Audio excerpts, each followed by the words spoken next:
বাসো জানে বেটি লইয়া গেছিলাম, বেটি আমার আম্মা আরো বেটি আমার লগে গপ করছিল বুঝনি। তখন বেটি জানে জানলা আমি কিতা কইতাম, বেটির লগে ওলা কইলিলা বেটি ফেম করিও না, তো ফেম আমি না কিতা বেটির লগে ফেম করা দিলাম। বেটি জানে আমার আম্মা বাসা দিলা আচ্ছা আপনারা ভিডিওটা করলা জানে, রাগ করিও না রে বাবা। না রাগ করলা।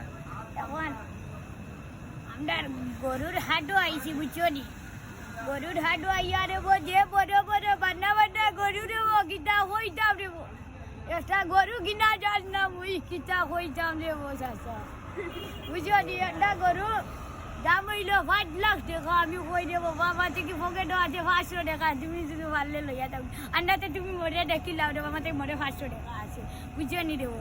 আমি কিতা হইতাম রেবো, একটা গরুর দাম দিলাম বুঝছনি রেবো, আপনারা